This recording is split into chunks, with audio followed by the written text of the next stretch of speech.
right. Welcome to the Prospect Podcast on this lovely Monday morning. They got me started earlier than normal, 9 a.m. So, and we got Ashley up. I got her up, get her ready to go. She's got a game today. I'm Coach Schumann. I'm here with Coach D, as always.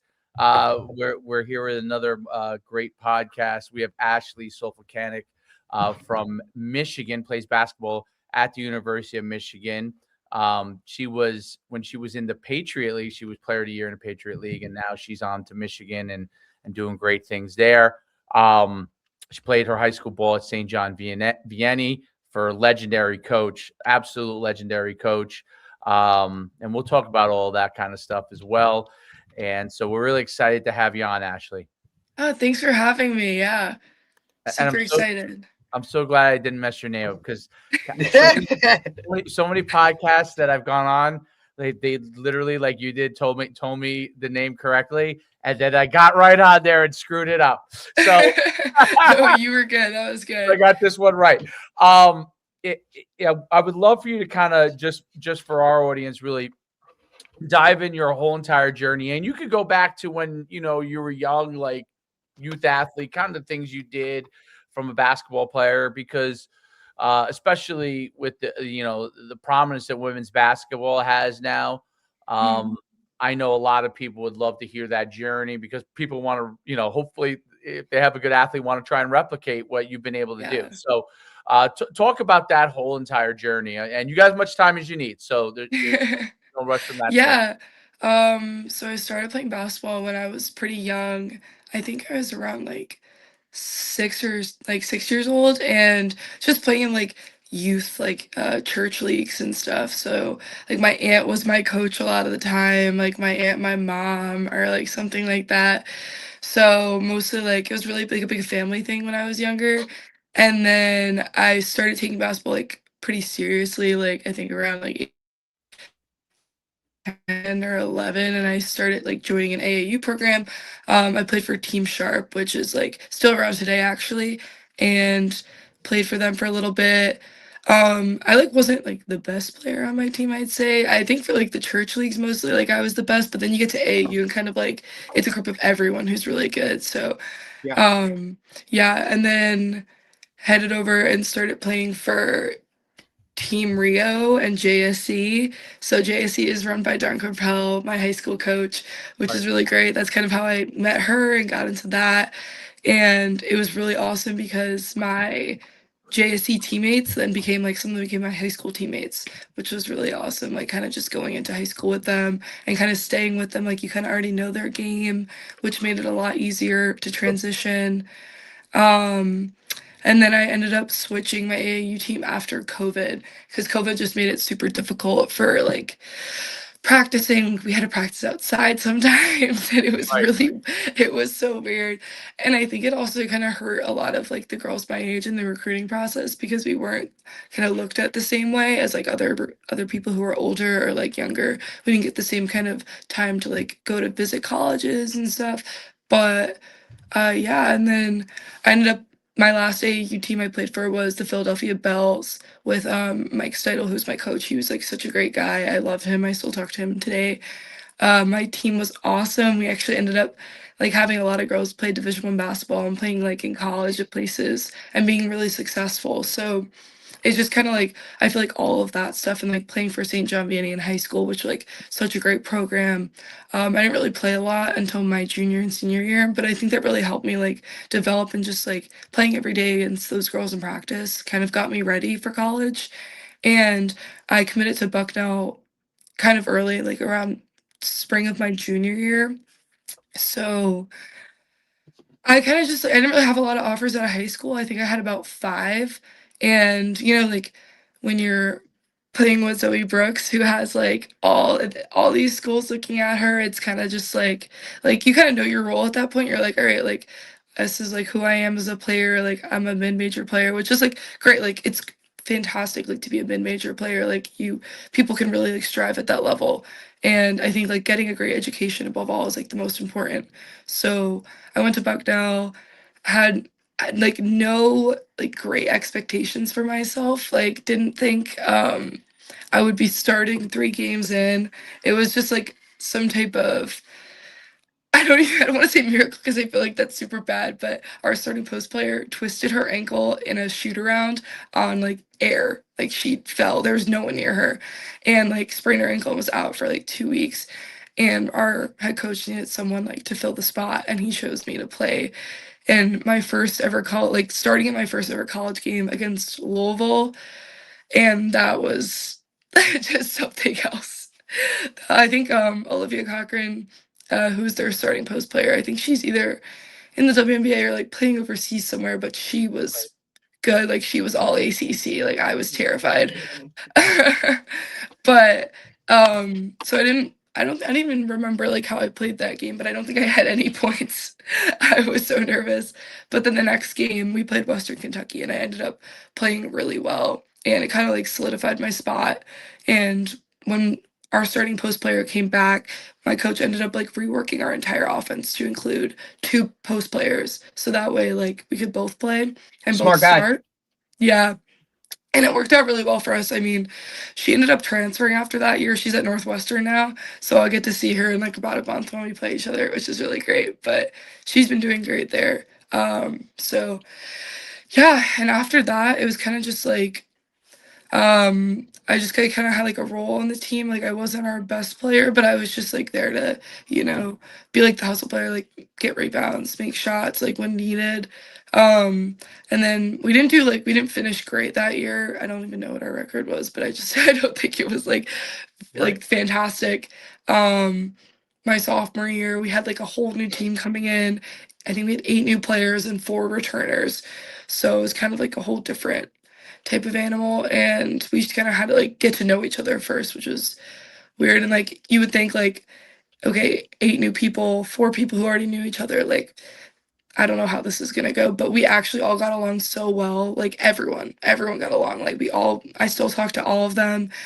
And my sophomore year, like I really kind of I think like blossomed as a player and like did really well. I like worked so much in the off season with like my position coach and just like worked really hard in practice. And I had a goal for myself at the beginning of the year. Like I knew I wanted to be Patriot League Player of the Year, and I kind of just like strived for that every game that we played. Like yeah, like we were gonna win, but like we were gonna win, and I wanted to dominate the game. So yeah, I think just going throughout the rest of the season, like that's just how I played and how I like wanted to play. And then at the end of the season, I ended up winning Patriot League Player of the Year, won All Defensive Team, and won, I think it was All Tournament Team and All Academic Team.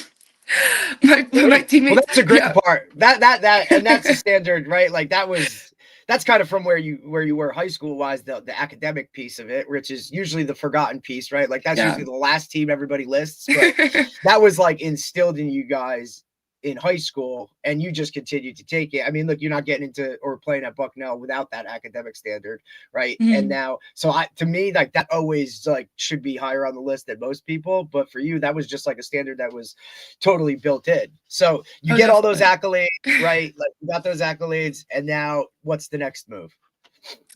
Yeah, next move, I was kind of just like, all right, I feel like as much as I love my team and I love my friends at my old school, I kind of was like, I've kind of hit my ceiling here. Like, what more can I do besides like personal goals? Like, what more can I do here? Right. And I decided to take myself and put myself into the transfer portal. Kind of just like, I was thinking mostly like smaller, like Power Four teams that like hadn't been doing well, like kind of like that um kind of looks, but ended up getting some really big looks. My dad is a school teacher, so and a football coach. He actually coached at VNA a couple of years ago. Yep. Okay. But he was my parents were super big on the academic piece, so wherever I went, like it was gonna be like a great academic school as well as basketball.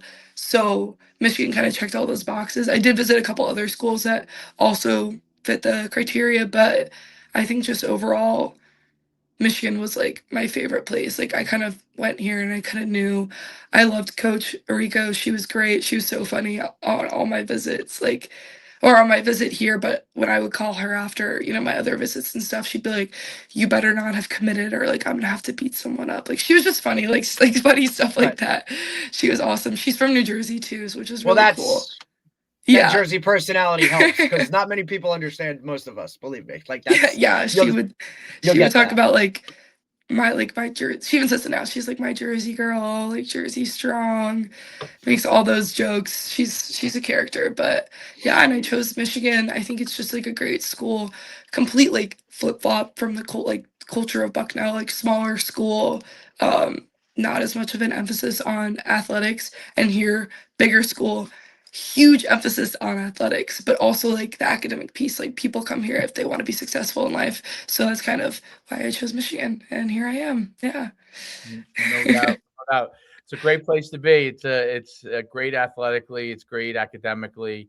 Um, it's a unique place, Michigan. There's no doubt about it. And you're obviously the Big Ten, especially with the transfer portal and the success of the Big Ten schools, because there's so many schools Yeah. in the Big Ten, right? Big Ten has become, really it's Big Ten and SEC as the two conferences that Mhm. are the dominant conferences in probably most sports, but obviously basketball, women's and men's basketball and football those are the two dominant conferences, and they've really become dominant. Other than the outlier in basketball, which is my alma mater, UConn, which is in which we call it the Big Least, but it's but they do well even though they're in a conference that is not as strong.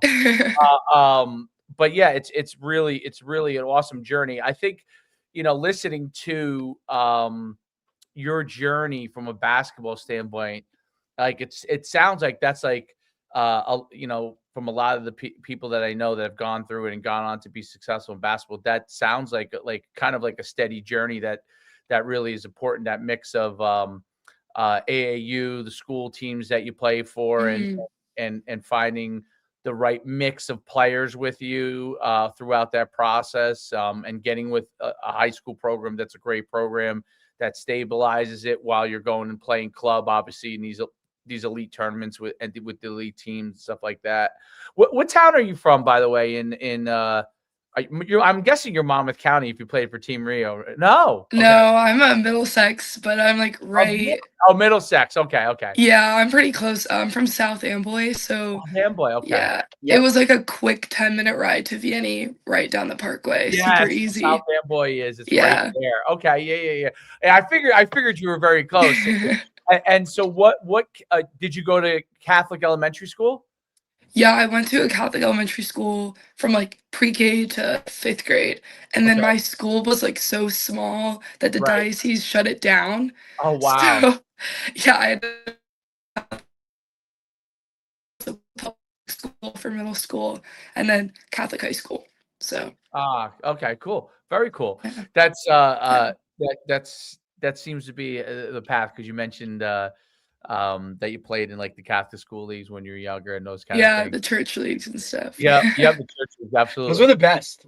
Yeah, yeah. They were They're, so fun. I loved they're them. not Yeah. really a thing, you know what I mean? Like up north too, because we're both from North Jersey, right? Like it was always Mhm. CYO basketball, right? Like Yeah. that's what we did in middle school. We had you had your school team, your middle school team, but your CYO league was like that was a level that was kind of a higher level than what your school team was, or at least we looked at it that way. And that kind of what it was. It's a shame that a lot of dioceses like kind of are shutting down. It was like every year we Mhm. would lose a team, but that's kind of where we grew up within it. Obviously, your AAU world and your AAU experience, right, is a big factor into this. And we see it, across the board in sports now. Dave's son is around 10 years old. He's in this culture too.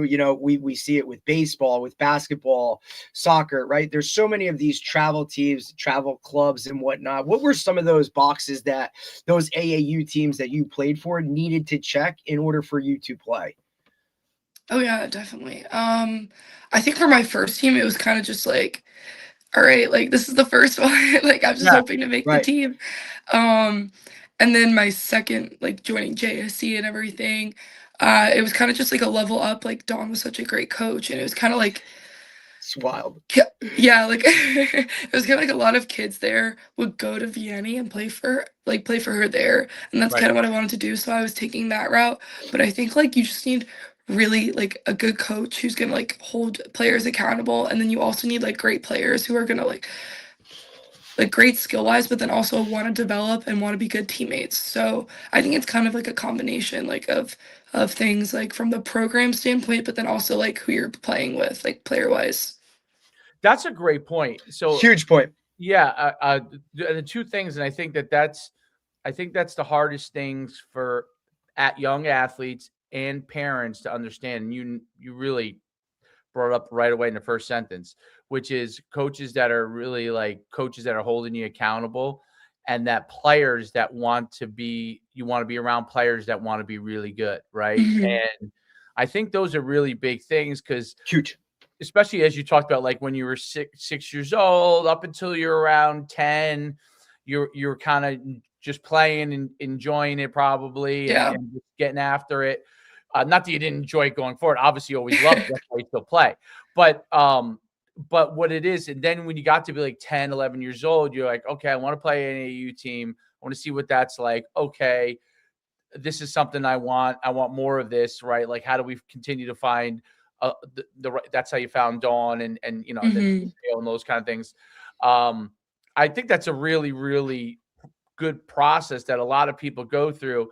But it's interesting, right? Because you probably like when you're growing up, you have certain groups of kids that you're friends with, but now as you start to ascend, right, and realize I want a little more and you start to figure it out. I think that's always difficult for a young kid, 10, 11, 12 years old, because they're trying they know they want more, and your parents obviously were instrumental in helping to guide you through that, obviously, right? Hmm. So but it had talk about like when you started to think to yourself, and it's hard to think back to your 10, 11, 12-year-old self, but because you're an adult now, you know what I mean? But even Yeah. me at 51 years old, like I think back to my when I was that age, like when did it start to go from okay, I had some of these dreams just because I watched it on TV and I enjoyed playing, to like, how can I start to like knock down some of these dreams? So, kind of talk about when you started as a young kid, think, Yeah. oh, this might be something that like, and what that process was like for you. Yeah. So I think just like being, playing CYO and all that stuff, like I really really did well with that stuff, like that kind of basketball. I feel like when I think back to it, like I would think I don't want to like sound like cocky or anything, but Oh, like thinking back, I feel like I was always like the best player, if not like one of the best players on all my right, teams. So I think my parents kind of saw that in me and like knew, all right, like she can play at a higher level than this, and then like that's when you kind of start like researching. I feel like it's hard for parents when like my parents, I was their first kid, like I don't think any of my older, like maybe my cousins or something, I don't know if any of them ever played like AAU basketball. So, especially girls basketball. So, I think like for them is kind of like looking for teams. Like, I don't even know how my mom or dad ended up finding Team Sharp. But yeah, it was just like you kind of just have to like recognize your time. I feel like as a parent, like you kind of have to recognize like, is my kid actually good at this? Do they like to do this? right. Do they want to like take it a step further, or is this like as high as they can go? So yeah, I played for Team Sharp, and I just remember like trying out and being super nervous. And I mean, there were definitely days of AAU practice where like I did not want to go. I was like, and I think it's because my coach was so hard on us, and I think it may not have seemed like it at the time, but I'm like reflecting back now, I definitely think we needed it. And a lot of my teammates went on to be like successful athletes. Like one of my first ever AAU teammates for Team Sharp, like she plays basketball now, I think at New Hampshire, so Division 1. Another one runs track at Notre Dame. So just like that kind of instilling like just hard work and like a work ethic and kind of just like perseverance through like adversity and stuff like that. But growing up, like I always watched UConn and Notre Dame. There was like a big split in my house. Like my little sister loved UConn, Taylor. She was like a big fan, and I was like a big like Notre Dame advocate. Like I hated UConn, so we would like fight about it. I love it. That's great. And both of us, neither of us ended up going to either of those schools. So I think it's just funny now to like look at like how far we've come, and like she's going to Duke and I'm going to Michigan, and like hopefully we could like play each other next year. I think it would be really awesome just to like kind of see the matchup. But yeah, just kind of that's how I grew up. AAU and watching TV. It's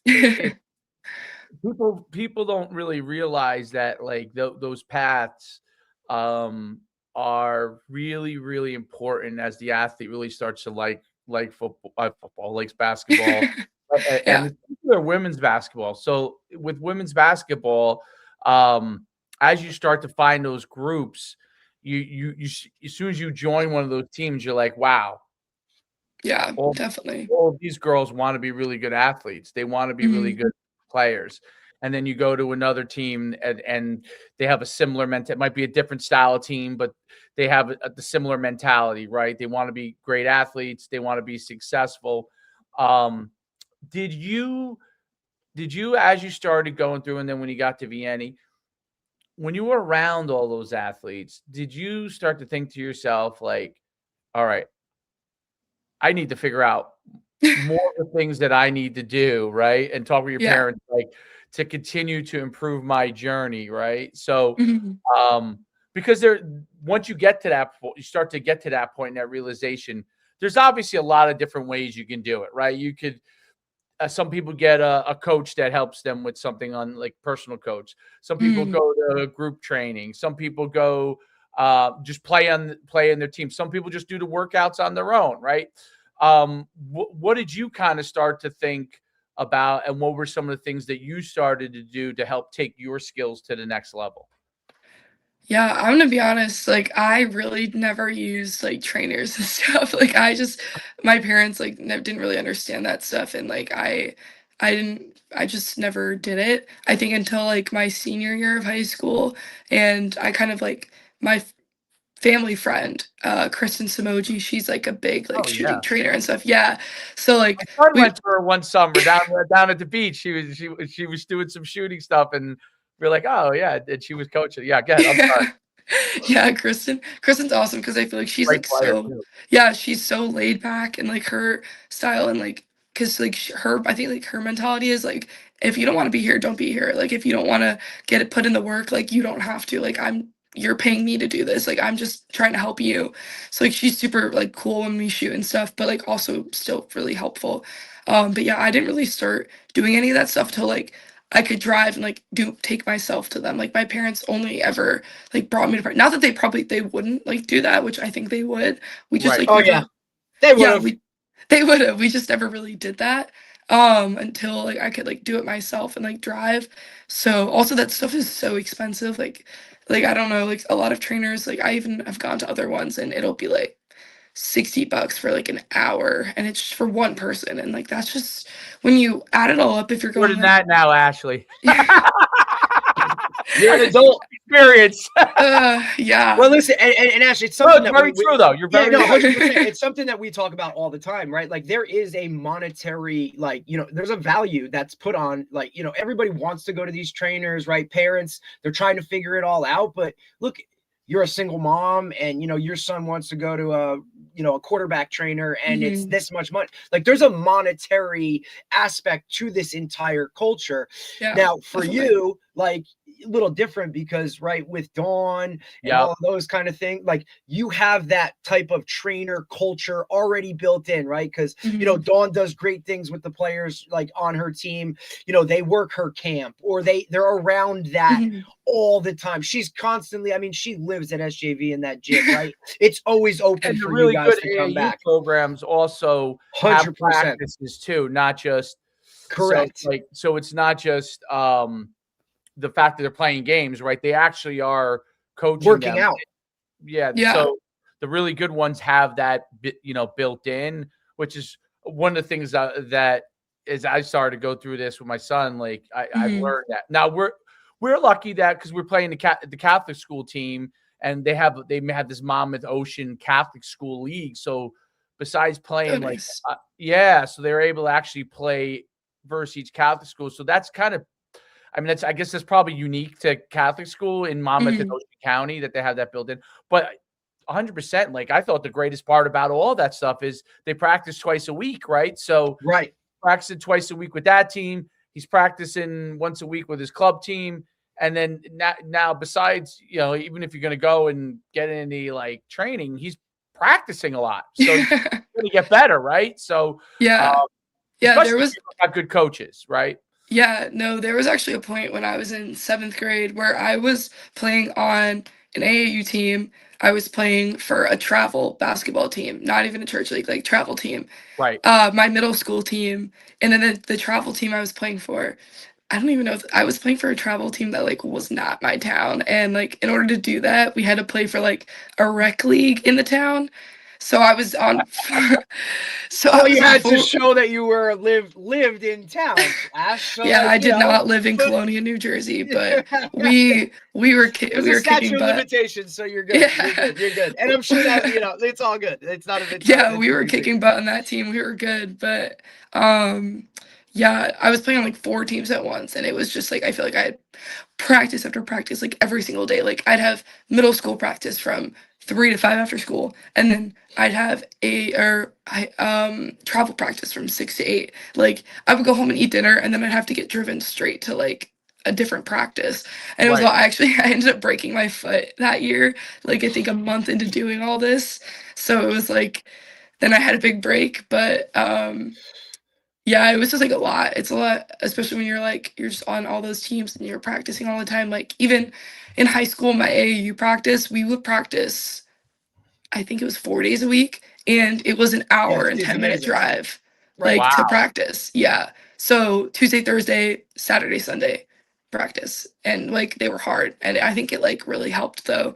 I mean, my coach was really he was funny, but like he knew how to put us to work. Like super fit guy, like those types where they're just Right. like Right. they think we could run forever and we can't. But no, but I had a lot of fun. Well, And I think like especially for you, Ash, right? Because like your statute, right? Like what's yeah, your measurables are what? Your how tall, what's your measurables? I'm about like 6'3". I think like around 170. Right. I feel like weight like really fluctuates during the season just because of like how much we're competing all the time. And then my mile time, I think at like the end of the summer was like a 6:30, which was like my fastest mile time ever. But I think I could probably, I think after like Which is, this but season, like, get it I'm down just more. referencing it because, right? Because, like, Yeah. look, 6'3", you're on the taller end of the female Yeah. side, right? Like, Yeah. you stand out, obviously, right? But for the ability to add in all of that extra strength training and the Hmm. running aspect of it, right? And just all of those things that go into it, it has to be something that's instilled as a young kid that look, this aspect of it is just as important as getting your shots up, as getting your slides in, right? Like all of those things have to be in. And that's part of it as well, right? Like being in the weight room. I'm sure you've seen a huge change just from high Definitely. school to Bucknell, from Bucknell to Michigan on how Hmm. much that aspect of it factors into it, right? And now it's something that you can relay to your younger sister of like, hey, like I know you're like this is your path, but you better get in the weight room and you better make sure Yeah. you can do these types of things. How much emphasis or how different is that, right? Seeing that emphasis and the growth and the more focus on the strength side of it, the off the court stuff, the lifting. Look, I'm sure you have meal plans of what you're eating when you can and all that Everything. She's got craziness. everything.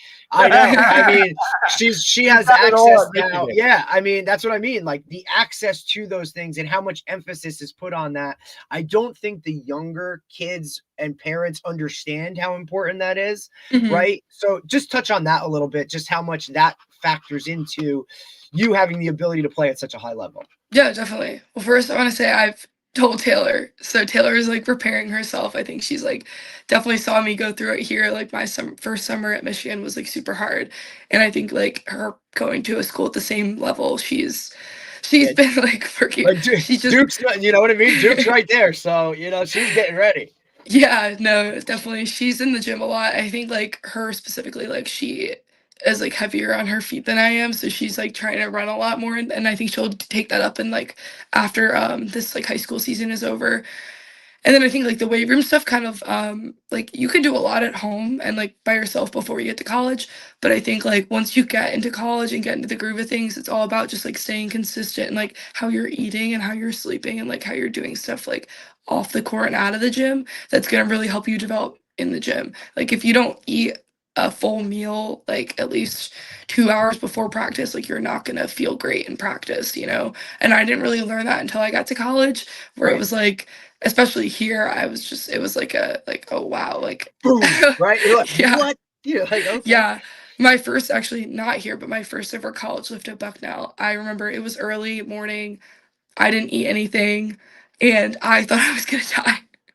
I was like, there is Listen, no way. we've all been there, right? For two guys Yeah. that played college football, like that first morning workout, right? Because they always put it in the morning. It's always Mhm. like it's more of it's a mental test on top of the physical. Yep. You're like, I've always done this. I can handle this, right? And then you go in, and it is just like it's mind blowing, right? Because Yeah. it really Yeah. it really opens your eyes into okay, like even though this isn't a game, like this is a game. Like I have Mhm. to prepare, like you know what I mean, to get you into that mindset physically, mentally, the whole works to it. And it's something that we see like our young athletes, we try to tell them, but like you don't figure it out until you actually go through it, right? So I think the fact that you realize that real quick, you know, and then all of us now it's okay, this is how I have to go about it, right? And now it just, and once you see the results, right? Mhm. Like once you start to Definitely. see, oh wow, like I can run up and down for, you know, a 2-minute stretch before they blow the whistle and I'm good, right? Or we Yeah. can get out, like I can bang a body down here and all right, maybe I wasn't able to move that spot on the block, but now I can, you know what I Mhm. mean? I think that aspect of it like just adds to it, right? And I mean, I'm sure you can attest to it. Yeah, no, definitely. I think just like being a post player too, it's like so much more than just running. Like it's a lot of physical. Like I'm like seeing that a lot more now, and just like playing against our like practice players in practice, and like just playing in like those bigger games, like our game against Oregon and Washington. Like these are like bigger post players, and like I'm not like the traditional like stocky post player. I'm Right. very No, like, yeah, no, definitely not. you're still considered lean for what you are. You know what I mean? Yeah, Like, you yeah. know, Yeah. like that's what it is. Yeah, so it definitely makes it a lot more difficult, you know, like my body type is just different than theirs. Like I that's why I really try to like get better in like the weight room, you know. Um You it's guys definitely a don't play lot. Iowa State, do you? No, thank goodness. Thank goodness not this year. Back people now to like, well, oh my goodness. Uh, Yeah, our Michigan actually had to play them last year oh, in the yeah, tournament, and they were running like more of like a five guard type of lineup. right. So one of the girls who was about like 6'1", like guard, had to guard their post player Audie Crooks, Wow. and Yeah, I don't even know how many points Audie had, but yeah. I think Michigan won. So Right. whatever they did, it It's worked. almost like she's gonna score. You Yeah. gotta like, yeah, Let's you gotta shut down the other shut four. down the other four. Yeah, yeah, yeah. And just manage Audie, like just keep her from just like knocking you into the second row. Uh, no doubt. I think that's really what's really cool about the women's game, is that it's constantly evolving. So you know, in like the 90s when UConn's ascendance and Tennessee, like when they were really good, and then through the early 2000s, it was a certain type of game, right? Like Diana Taurasi, you know, and then it started to shift where there was a lot of talent everywhere, right? Everybody Mhm. has talent, and it allowed for all different types of players to really emerge, and that's what you have in the game today, different styles and the way that the AAU game emerged for women, and obviously the WNBA and you know Yeah. having and even Europe, right? The opportunities to be able to play somewhere post college if you want to, Yep. and actually earn a living doing that, which is really cool. So those kind of things have really evolved. And by the way, I wasn't a stew connoisseur, but we run one of our podcasts is we do Husky Hoop. So we do the women and men, and we have a one of the women who used to play for UConn back in the early 2000s, Maria Conlon. She coaches at a Division III school now. But Mhm. like, so I learned a ton about. So we're always. I have to be prepared when I go to the show and stuff like that. So I got to go make sure I read and watch everything. But it's really amazing how it's continued to evolve, and it's I'm curious, like, do you feel like all the stuff you've done really over time is stacked on top of each other, meaning like kind of your building blocks when you were 10, 11 to when you became a high school player and you learned XYZ skills and got stronger, and then when you were at Bucknell and now to Michigan? Like, did you feel that this is all like been like a stacking process where each step along the way you're like refining your skills and continuing to improve it? Yeah, definitely. I think just like going through like when I was younger and kind of hitting the ceiling, like I said, like I felt like I was kind of one of the best players on my church league basketball teams and stuff. So kind of hitting my ceiling there and then moving up to AAU. And then it was kind of like, all right, like I want to go to a high school that I can like really play well and like develop my skill and like, hey, maybe may not play like my first year or two, but I'll like become a better player because of it.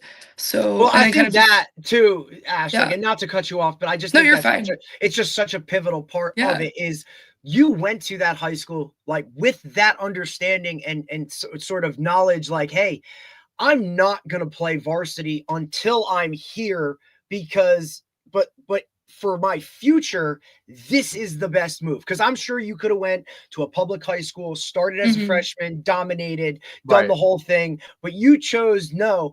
I'm going to SJV. Historically one of the best girls programs in the state, if not always the best, where I'm going to play not only against higher level talent in the teams that we play, right? Because SJV goes out of state and you travel and you do that, but also every day in practice, I'm going to be going against like-minded girls that want to be great, right? High level players in practice that are going to push me and not give a shit how good I am. A coach who's not going to treat me any different because I'm really good. That I think is a huge piece, especially now with the transfer portal. Well, pushing you, right? That push. Yeah. Correct. That constant level of like, I need to work and I need to get better. And look, I am sure there's days when you're sitting there going, I should be starting, or look, I'm better than that player. But you know what? Like, and look, Dawn spoke on, and I've seen it firsthand, how she runs her practices, right? Like they are extremely difficult and they are competitive, whether it's, drill work or actual team sessions, groupings and that stuff, right? Like that just kind of, I think making that choice, and look, we can go back to the academic side of it, of like schools and all that too, that add to it, that set you up for the future of, whatever. But I just think making that choice with that understanding of, hey, it's not going to be like I'm the star and it's going to be easy. Like you wanted it to be hard for a reason, right? And I'm sure maybe you didn't at first, right? And it was like, but you knew for your future, this was the best move. I think a lot of our young athletes, they're so quick to like pull the trigger to go to something better or something. The grass is always greener and whatever. Ultimately, or friendlier. Like, so that's the other thing. And maybe easy is not the right word, Dave. You know what I mean? But it's more like, I always say like one of the hard things for kids, and you see this too probably in high school, is that it's not that they necessarily want easy, but they want like this reassurance that you like me. Correct. Right? Yeah. The acceptance piece. That's hard for an athlete to realize that very hard. Coach can be tough on me and they still like me, right? Correct. But the faster you embrace that, the faster you can get better, I think. 100%.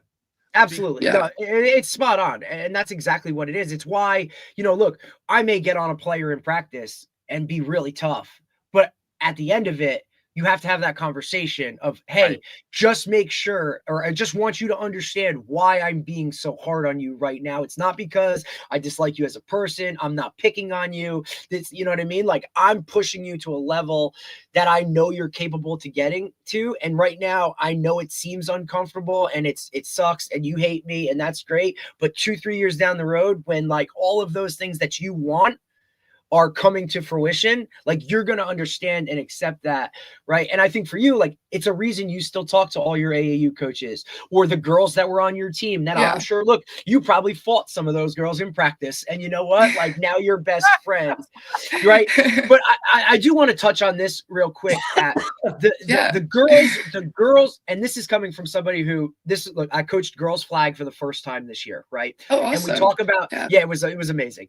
And we talk about, and I had a sister that, younger than me, played college basketball, right? Like, I understand the difference in men's and women's sports, okay, is that, and this is something, this is what I've personally seen. The females in a locker room, right? Like they need to be on the same page, and for the most part, like all want the better teams are better friends and really tight on and off the court. Guys, same thing, but they can almost get away with not being friends as much and still, when they get in the locker room, handle their business. Respect, but not necessarily being correct. Right. Like right. They don't need to be chopping it up outside off the locker room or hanging out or whatever. Right. Now, when they do, it's great. Right. And it's the best of both worlds. Home run. For females, I feel like that, I don't want to say cattiness, but right. Like that little, those things can slowly deteriorate a team and the locker room itself, right? Is that something that you agree with, and you can kind of talk about a little bit, Ash, in terms of the teams that you've played on and how those relationships off the court just help that team win on the court? Oh yeah, definitely. I think like I've actually talked about this with my dad, and he kind of said the same thing you guys have said. Like he's like, I wasn't friends with a lot of my teammates. Like I didn't need to be. Like we played on the field or whatever, and that was it. Like, and I think that's like another thing, like with college, kind of like I think great friendships, like as a women's basketball player, like definitely help your game, because you're not like, I don't know. I don't, sometimes in the game I don't really think about that stuff, but like I think for some people it can really like leave like an impression, like I don't like this person, like I'm not passing them the ball, like stupid stuff like that. Or like right. Oh no, you're 100% correct. Yeah, I mean, just I've seen it. little things, which like may seem dumb, but I also think like in college you'll kind of realize like a lot of people, like I think you just have to be civil with people, your teammates. Like you may not like them, but like you have to be okay to play with them and like be around them. And like you can put on a front, but like when college is over, you don't have to talk to them again. Like you don't. I have some college teammates from Bucknell that like I haven't spoken to. Not saying like if I saw them I wouldn't be like, oh hi, like I wouldn't be like friendly or anything. Like we just like haven't talked, and like I'm not like mad about it. Like there's no bad blood or anything. It's just kind of like how it is. So I think like definitely the cattiness plays like a factor. Like you definitely have to have some sort of a relationship when you're playing like with girls, or at least like some sort of like mutual like understanding. I would say like peace, mutual understanding, definitely. Yeah. There's no doubt. I think I brought it up a couple of times. Me and Derek have talked about it. There's no reason for you to be familiar with, but you might know the name Mia Hamm. I don't know if you remember that name. She was a soccer player. I do know the name. Yes. She's like a legendary soccer player, right? And the teams that she played on, the guy who was the coach of that team, he eventually became the Olympic coach, and he was originally a men's soccer coach. And when he was a men's soccer coach, like he would start practice, just get right into it, and they would get right after it. And some of the guys loved each other. Some of the guys could care less about each other, but like it didn't really affect, for the most part, what their performance was. And when he took over the women's program, when he switched over to women, he did the same thing. And like they weren't playing well, right?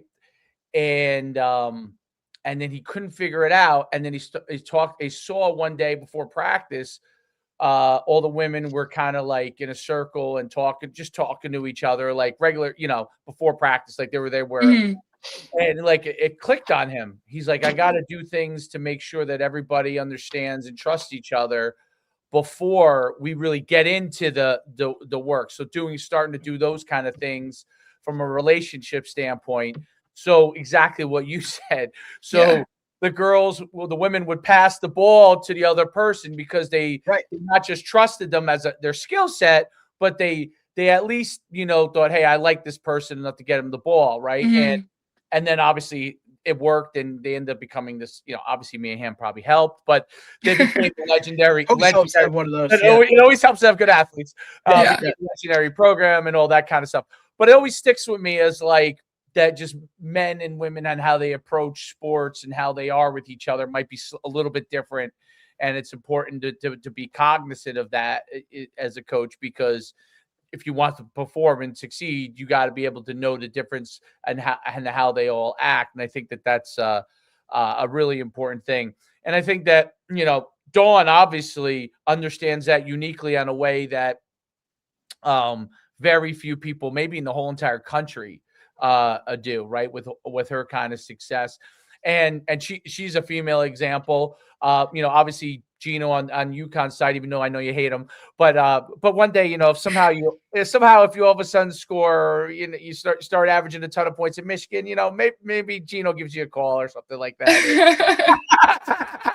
But I don't know. I only got a year left, so yeah, you never know with NIL what can happen in this world. You never know. 100%. Just keep playing and play great.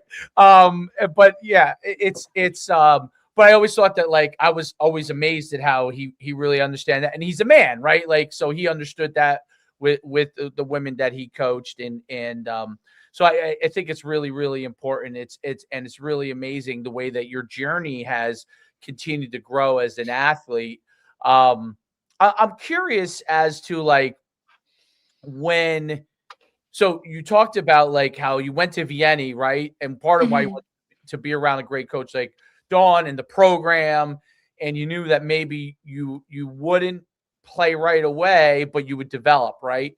Yeah. Now, Just such a mature decision. You know what I mean? right, Like but on the I flip look side, at in it, it's wild. college, it kind of flipped, right? So it flipped where you got an opportunity really early. Mhm. And I don't know, I'm not saying you planned it this way, but you got an opportunity real early, and obviously you succeeded at Bucknell, and now you're able to go play at Michigan and transfer and go play at obviously a Big Ten school, phenomenal program, and be able to have that opportunity.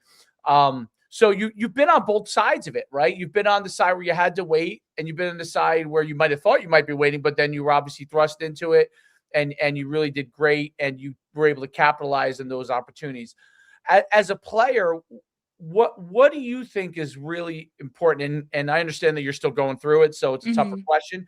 But what do you think is important from a mind frame standpoint in how you think about, like, you know, when when I chose Bucknell, when I decided to go to Michigan, like, what was kind of the thought process for you?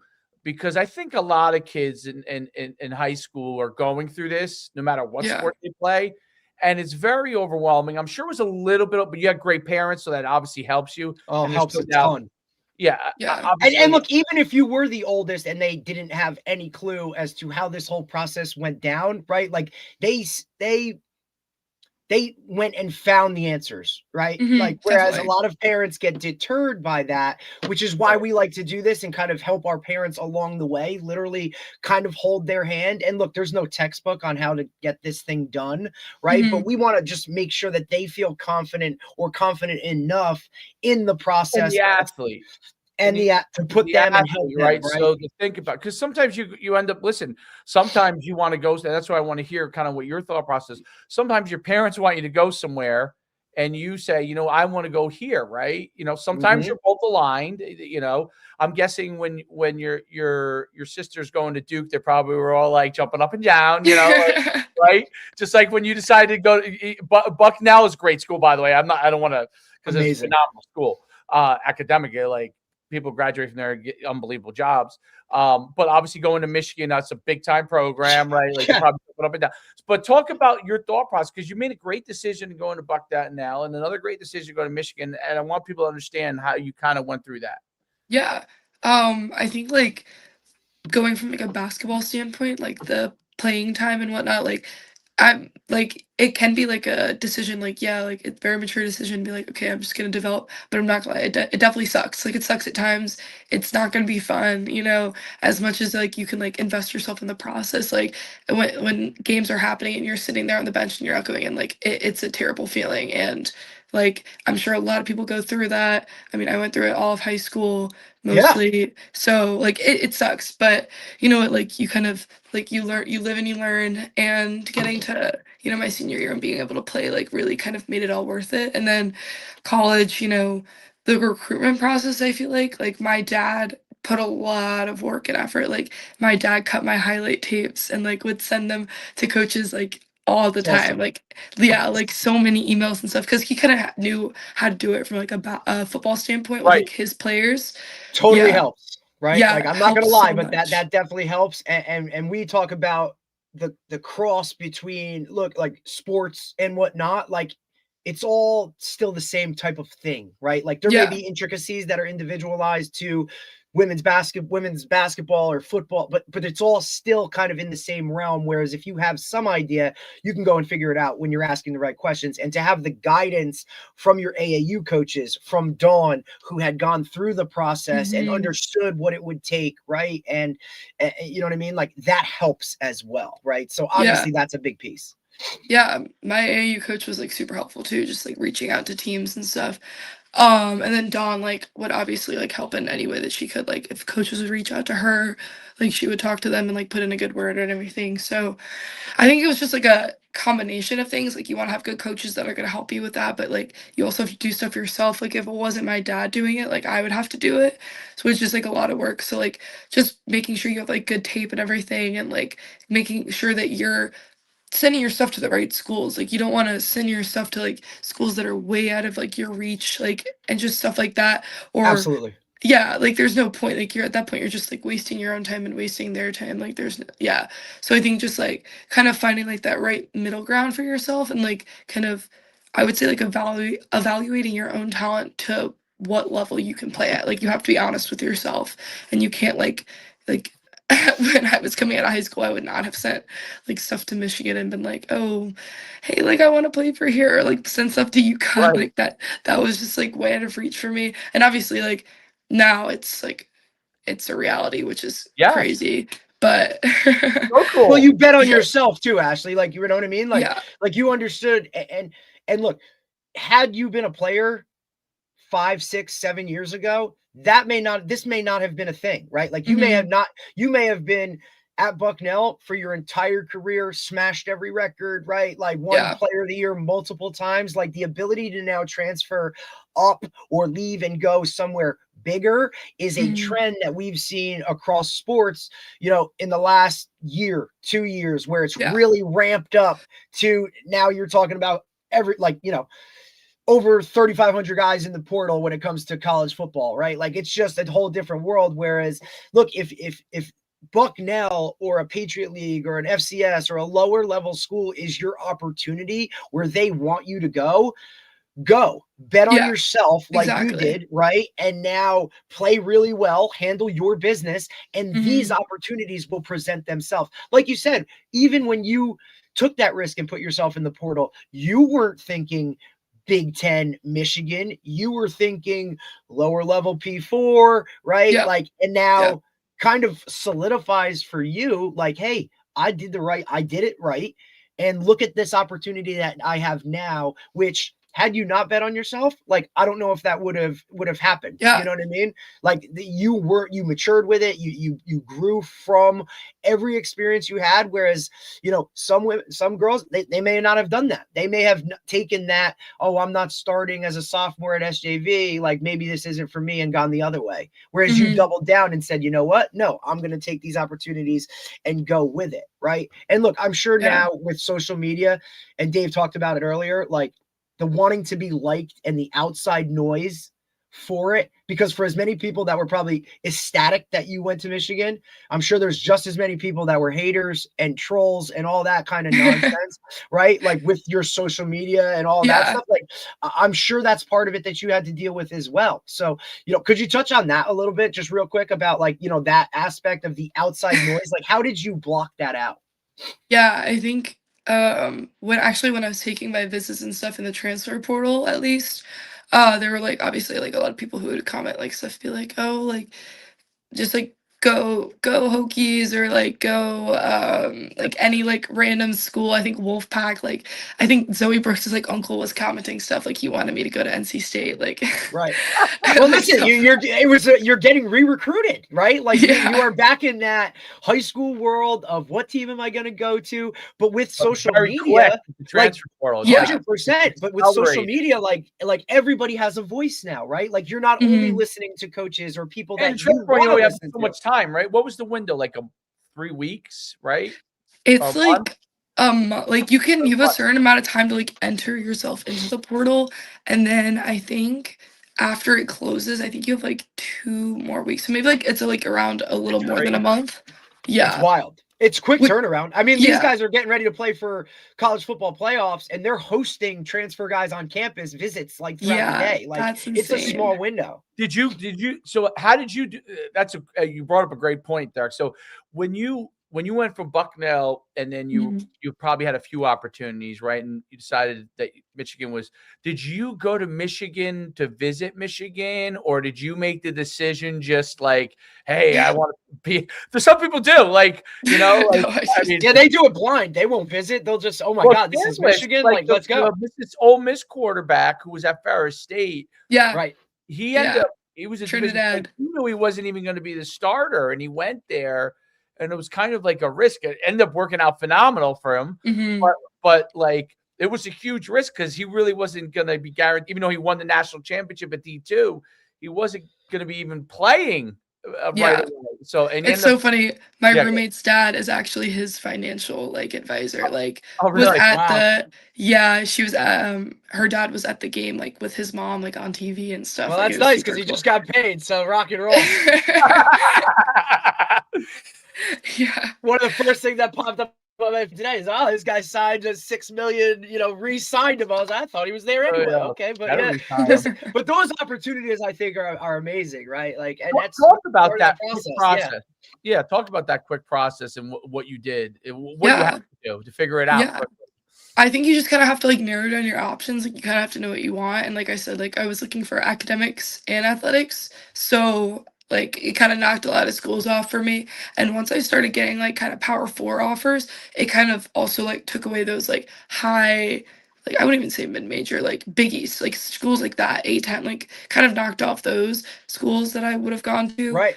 And yeah, because it was That kind of way you just weren't like, wasting okay, well, time, right? Like, because otherwise, with the short window, like now yeah, your focus on this is what I think I am really quickly shifted to, oh hell no, like this is wow, okay, like these are interests, right? Like, so I think like the logistic process, like, did you actually like go visit and boots on the ground at Michigan, walked around campus, met with them, like you were being like you got recruited? It was almost like being recruited yeah, again out of high school.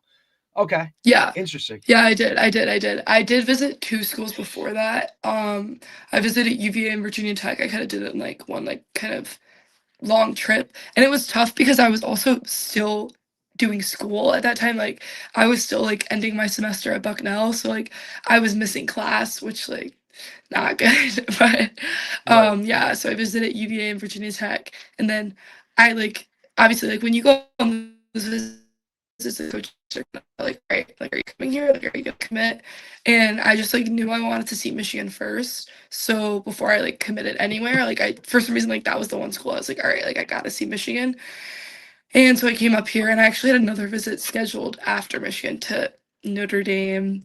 And I like there was like some issues with the Notre Dame thing, like nothing with like the coaches or anything, but just like me like how I felt about school and the program. But yeah, I just decided to went to Michigan. I just loved it so much. I was like at this point, like as much as like Notre Dame was my dream school growing up, I was like, I like you so much, and like I don't want to waste any more time. Like, yeah, so I decided to fit here, and like the fact that like I thought this was a great program and like a great coach and great people, it ended up working out, and I really like it here. So yeah, aspect, like obviously like when you're in the transfer portal, like, people are going to throw out money numbers, but I think it's more important just to like make sure you find somewhere where you actually like it, because you see so many people going places for money and like not playing or hating the school or not getting along with teammates, and like I feel like that's just not worth it because you don't get 4 years of eligibility.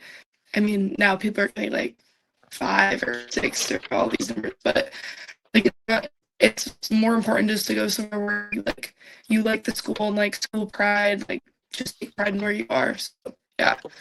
Love that. Yeah, that's exactly right. I think that's a great. It's a great point. Oh, great. Oh, we lost her. But that was a great point. Really, really great point. And I think that's obviously like mature, right? Like, yeah. And I think that factors into it when you do get into that transfer, right? Like you're not a high school kid where you're just looking for whatever offer you get. And all of a sudden now you're wowed by, oh, it's this school, it's that school, right? Like she had options and factored into a lot of different things, that mattered. And look, she referenced that she grew up watching Notre Dame. So to say Right. no to them That and had be to be mature about that, I'm sure had to be extremely difficult. You know what I mean? But for that process to take place 2-3 years later, I think is such a You're back. different thing. I'm You're sorry, good. like old You're a house victim of Wi-Fi. StreamYard. StreamYard gets one person every single podcast. StreamYard. Damn. But no, that was a great process, a really, really good process. We don't want to hold you up anymore. I know you got to eventually has a busy day ahead of you. Sorry. It was really great having you on. I mean, it's really, really insightful. Like, I mean, for a young woman, man, it is really impressive how you handle everything and how you go about your process. So it's a tribute to you, and Thank you, you're gonna have a ton of success continuing. So I can't thank you enough for coming on today. Yeah, no, thank you guys so much for having me. This is awesome. So much fun. Thanks, girl. Hey, appreciate it. Good luck. Good luck tonight. Good luck in the future. You know, if you ever need anything from us Thank or you we can ever guys. help you in Thank any way, you. please let us know. All right. Good luck. Thanks again, Ash. All right. Of course. Bye, Ash. Yeah, thank you guys. Have a good one. Take care. Bye. Good job. Bye. That was great. That was really, really great stuff. That was really good. Impressive. StreamYard gets another victim. StreamYard. I was like, are we going to go a whole episode, have no problems? Oh, wait. No, of course we are. Listen, she's always been just knowing her and watching her develop. Like I watched her sit her sophomore year, right? And look, you look on the team and she's the tallest girl out there. You know she has these skills, but to sit behind others and then get to play and method to the madness, watch her grow and go to Bucknell and dominate and do really well and now be at the level that she's at. Like her level of maturity was always a little different. But we talk about that, about how those bigger time players have a little something different to them. And you can see that early on, right? And I think Ash, like she just always had that with a little help in that. But you also see like that process of where you're questioning yourself a little bit of like, am I really this good? Do I think that, like, you know what I mean? But she just kept working and kept working and kept working. And now, I mean, look where she's at. Like it's amazing. Guided to this and help. Obviously parents are a big part of it and huge part. But seeking out continuing to seek out a little bit more in proper doses, which is what it really sounded like. Like yes. as she continued to improve, as she realized she wanted some more and her parents thought that she could, handle more, they continued to give her more and more. And then obviously it worked out. And she had times where she was the superstar. And then she had times when she had to wait, like at Vianney, right? And then she became a superstar again at Bucknell, right? And now she's at Michigan where you got to compete like even more again, right? So it's really, really interesting. But one of the great look, everyone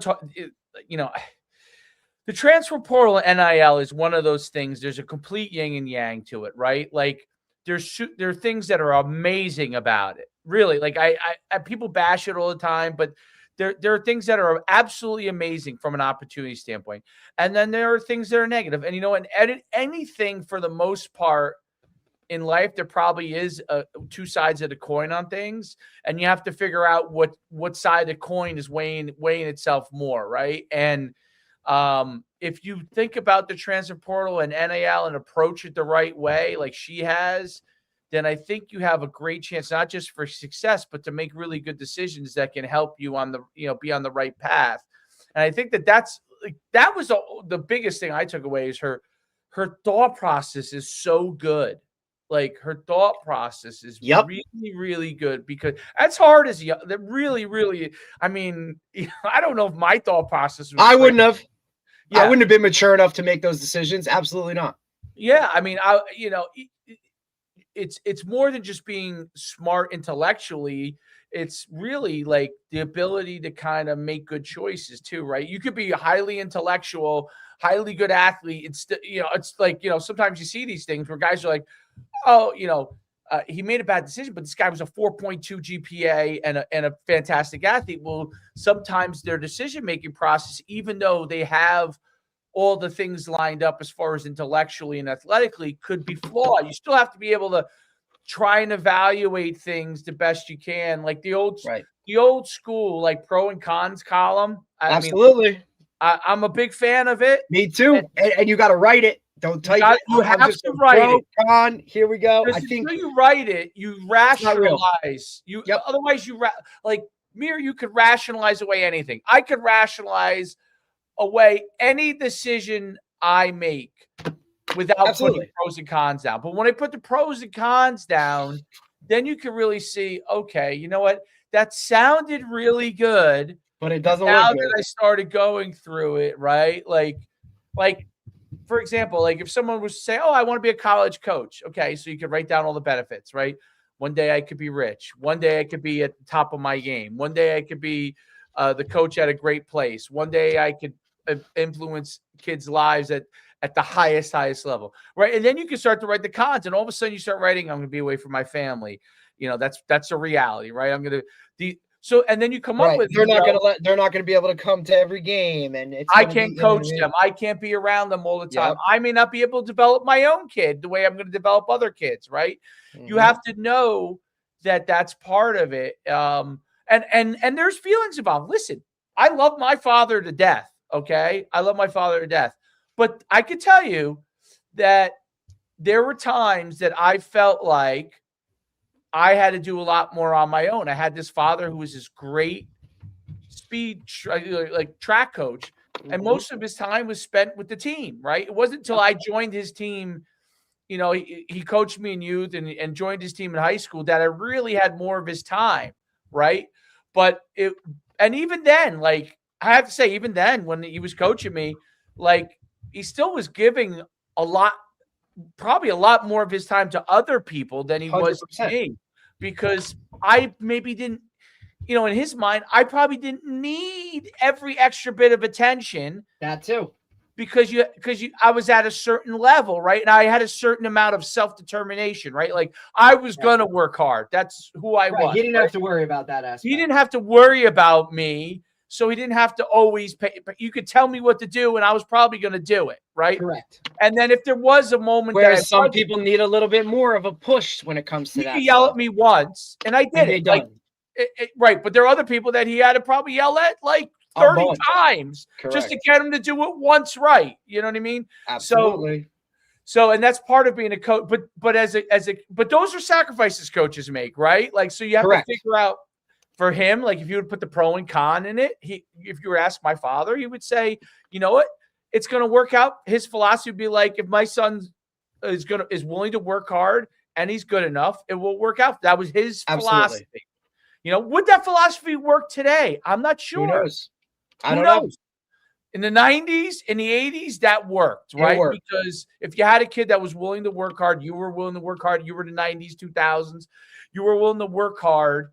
And your father was there for you to tell you, hey, you got to work hard. That could get you pretty far, I would say.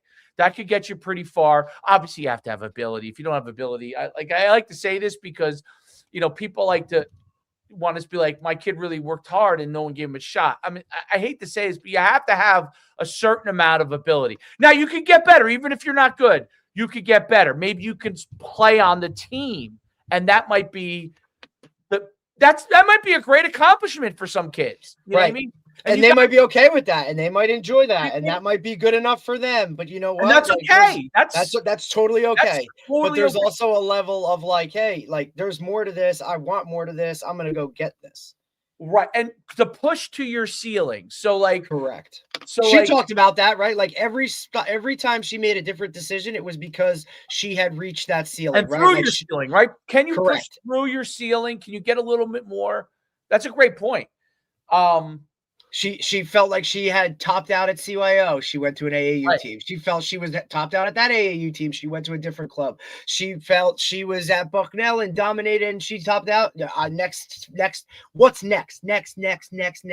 Not that she wasn't feet where they are, and I'm here to do my best here, and I'm what's next for me. That was a byproduct of what she did when her feet were where they were at, right? And her amount of focus for where she was and living in that moment. But now, look, I've checked this, I've checked this, I've checked this. I wanted to be Patriot League Player of the Year. I was that. What else can I get? Okay, now I'm going to shoot. It's probably a lower P4, something of that. Wait a minute. Okay. Wait, I'm getting Big Ten interest. I'm getting this interest. Let me pivot and move this direction. Now we can go and run with it. You know what I mean? So, and it's just a really cool. I said to her even before we got on, like, I think that trend of going to a lower level school, dominating, and now going up is going to be more. They're going to happen way more than we've ever seen before. Listen, even at UConn, and I by the way, I was only half-heartedly joking. Like if like you get 1 year to go to Gino and go bang around, like if she happens to be, you believe me, first of all, Gino, if that is actually if you actually get to that level, and you ever did go into portal, Gino took at Princeton, Caitlin Chen, who was the Princeton. She was the best player. I think she probably was kind of like Ashley. She was the Ivy League Player of the Year, and she went into the portal as a grad transfer. And, because obviously if you're at Princeton, you're probably, not, especially that school, you're not really leaving. Yeah, you're not leaving until you're grad transfer, right? So she was just dominating at Princeton. She was a guard, and she transferred as a grad transfer to UConn. So you can that Princeton to UConn is a bunch of levels up. Okay. And just from the level of play, not that Princeton is they're great. Well, here's what's interesting. So the head coach of Princeton is Carla Berube, who played for Gino. So when she was a star when I was in college, right? And so it's very interesting. So when she graduated from Princeton, Gino's probably like, hey, there's a girl in the portal, or she called him and said, hey, this girl's going in. She probably called him and said, hey, this girl's going in the portal, for a grad year. She's good enough to play for you. And she started for UConn. She's in the WNBA. And then she was like a low pick. I was shocked she made it, right? Like, she's really good, but it's hard to make it if you're a lower pick, right? So correct. And she made it. So these things happen now, and that is the beauty of a transfer portal. A girl from Bucknell could transfer to Michigan. A girl from Princeton could transfer up to UConn. In the old days, that did not happen. You said it best. Like, you played where you are. You might be 4-time All-American from that school, and that would be it, right? Like, that was it. And you know what? Maybe you didn't get an opportunity at the WNBA because maybe they shied away at your level of competition. Whereas, now you go to Michigan, you go to UConn, and you've proven it again. Like, you were at that school. Now, listen, Caitlin Chen wasn't the star of the team like she was at Princeton, but she was on a national championship team, and she was. And we talk about that all the time, right? Like, what is your, would you rather win a championship or would you rather win individual anything? You know what I mean? Because right. Now, she was a great player, but she wasn't better than Paige Beckers, right? So correct. Who was, she's among the best in UConn history. So it's an amazing thing. And I'll tell you this. I'll tell you what's brutal.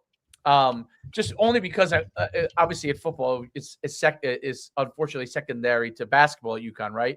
But we would have these discussions with Maria, who obviously played with Diana Taurasi and Sue Bird. Like, that was her teammates. Like, she was the point guard with them, right? And when the whole Paige Beckers and who the best is, like, man, they're like, hey, Diana or Maya Moore or super, right? So it was so interesting debate. And then when Paige Beckers won, they were finally like, yes, she earned her spot, like on the potentially on the Mount Rushmore area, right? Which is so interesting because the level that they think at, I mean, listen, as great as athletes as we are, and competitors as successful as we're, when I listen to the way that they think about sports, I'm like, my goodness, that's why I love her mentality, Ashley. It's awesome. Her mentality is, how can she figure out to be a part of something that can make her the best that she can be?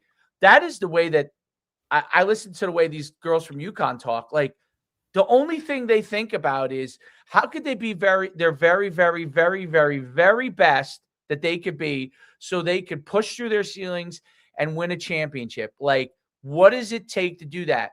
And they were willing, like, to put up with someone being incredibly hard on them. In the old days, that was the old days. In the 90s, Gino obviously has changed a lot as far, not that his standards changed, but how he No, I just think his approach has changed. He's a grandpa now, right? Like, he's more of a grandpa. Whereas, when he and was I'm sure dad, he has to battle that in the recruiting world as well, right? Like, because that's something that guys probably negatively recruit against him. Of like, is he going to be there, or do you really like? Yeah, like, the same thing that, Joe Pod dealt with towards the end of his career, or Bobby Bowden or Saban, right? Those guys that start to get up there. Look, I think Kurt Cignetti is going to start to deal with that a little bit at Indiana, where guys are going to say, hey, like, he's got some time yet, but, it's always guys will find reasons. Amazing. Like, I mean, buddy, him and Dan Lanning going back and forth. It is kind of fun. Yeah. It's really funny. I mean, I think college football, it got it right. They got lucky and they got it right, because Miami being there, like, had they not put them in, I think we're looking at a whole different conversation and narrative around the playoffs. But it all circles back to coaching. Golden, and obviously Lane Kiffin, Golden, Cristobal, Cignetti, and Lanning all were on Alabama's staff at different times. Isn't it unbelievable? Like, so when you think of part of becoming a great athlete or coach is trying to seek out people who will push you to be your best. So coaching goes the same way. Like, I could tell you, and this is the truth, I was a good coach at Saddlebrook when our team was great. Like, we were really great. Really, really a great team. Like, we had a great run. Those guys were really good coaches. And I can tell you, they were really good coaches. And I learned a lot from them. And by the way, having the Navy triple option as my first offense ever coaching in has helped me immensely, just like the run and shoot helped you immensely for your future as a coach, because what these specific offenses that learn how to take away. And then when I go to DJ and it's run and shoot, right? And by then he was a little bit bastardized run and shoot, but like still run and shoot principles. But going to DJ, going from Saddlebrook as an assistant to going to DJ as an assistant, okay, is my first two. Like, Saddlebrook was good. DJ was even better, right? And I was just like, it was like, for a high school coach, I was like, holy cow, like, just like you were with Toll, right? Like those things make a huge difference on you. Huge difference. Not that you don't make mistakes when you move up as a coach, you do, but then but that's part of learning. And then when I was a head coach, then I went back to DJ, right? Like, my whole thing always as an assistant always was, it wasn't even about, it happened to be that these guys won a lot of games, but it wasn't always that they were going to win championships or not. My whole thing, once I became a head coach, if I ever was an assistant again, which I did when I went back to DJ, then I went back with Old Japan. Yep. My whole thing was, if I'm going to go be an assistant, I want to go and be around guys who I think at minimum are as smart as me, hopefully smarter, but like have things that I can come away with that can help me in the future, right? So even like that I could learn things from them, right? Correct. And that was always important to me. Like, I always thought, like, hey, Joe Klaus is not a head coach, and I've always learned a ton from Joe. And he's never been a head coach. He's been to DC. Like, he was DC when we were at Riverdale together. He was he's the DC at Old Japan forever. Like, yep. The guy wanted to be a head. I think he just makes too much money as a teacher at Old Japan. It was probably the highest paid one of the highest paid probably in the state, I'm guessing. But so it's probably hard to turn that down as a teacher if that's your career, right? To leave 100%. There. But like, the guy could be, if he was a head coach, if he went somewhere immediately, even if he went to the bottom of the barrel program, which he wouldn't, he would get a good job. But like, let's say he went to the bottom, he would turn it around in a few years and he would be great. So, but Dunn and those guys, just like you with Toll and being at, coming from the Butler background, playing for Montclair State, playing for Giancola, right? There are things you learn. Like, even though Holtz was really young, okay, there were Dave, things he's still in it at a high level. You know what I mean? Yeah. So like, there are things he did right from the get-go that were very different. I love Tom Jackson because Tom Jackson, I would say, like, you could put Tom Jackson at any level as a recruiter, he would be elite. correct. Tom Jackson was old school, like, they all ran you into the ground. Holtz was not as much like that. Holtz was starting to move into the modern era of things. Those guys were really much more about development, from a player standpoint.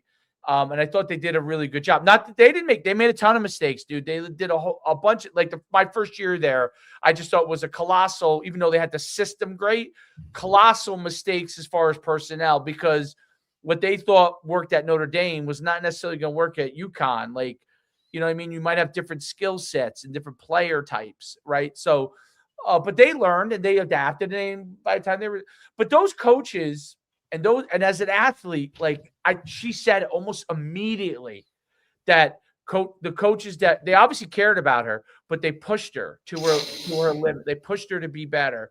And I think, like, one of the things that young people have to understand, you could go and do all the Instagram stuff you want, okay? It does not mean that you're pushing yourself to the max. You have to seek out coaches that can help you, that will develop you. Yes, you want them to obviously like you, but more than liking you, you want them to push you and respect you, that you want to be pushed. And if they like you personally, you're on the bonus plan. You know what I'm saying? Not everybody, listen, for a long time as a player, just because I'm from a different era, I didn't even know if my coaches actually liked me. I actually thought my high school coach hated me because he would come down to me all the time. And and you know what? Like, some people, like, that wouldn't work as much today, my first high school coach, because unless you had a supreme level of confidence, you might have got completely torn down because he never said anything nice to you. I didn't learn until after that he thought he loved me. Like, I was like, what? Well, that's why, Dave, I think, like, I express that so much more to my players nowadays, especially with, Right. I don't want to say how temperamental they are, but just how much more feelings play into this now. And it can't be cookie cutter coaching. Every guy has to be talked to individually or whatever. And in order for me to coach the way that I want to coach, right, and the way that I do coach, not that it hasn't changed, because it drastically has, but Right. to still be who I am at heart and do those things, like, I have to be vested in their feelings and how I communicate with them on and off the field, right? Like, and I referenced it, like, I'll ride a guy and I'll be all over him and I'll coach him really, really, really hard. But we're always going to have that conversation of, like, look, I know you don't like me right now. I know I'm pushing some buttons that make you feel really uncomfortable. But for the most part, like, it's not out of there's no negative context in that, how I'm coming at it. It's because I care a lot more than you think, or I'm seeing things that you can't see right now. And in order for you to get all these things that you want and be great and be the best player you possibly can be, or the best man on and off the field, right? Like, I have to make you uncomfortable. And understand that in the future, you're going to look back and be like, wow, thank you. I appreciate it. Even though right now in the moment, it might not feel good, but I promise you it's for the good, it's for your betterment. There's no doubt about it. And one of the things that, like, I've gone to with the younger kids I work with, like my son's group, and I'm already, I analyze everybody as, are you willing to push my kid to be the best? Whether I'm coaching, obviously, if I'm coaching the group, that's how I kind of approach it, obviously. And, but not only are you willing to push them, but also let them run once you're pushing them, right? Like, If you put the ball in somebody's hand, don't put constraints on them. Okay? Meaning they have to learn what to do. I'm not saying like they could just do whatever the hell they want. They can't. But you want to let them go. Once you've taught them what to do, you got to let them run. You know what I mean? Like if they haven't learned it yet, they may have constraints until they learn it.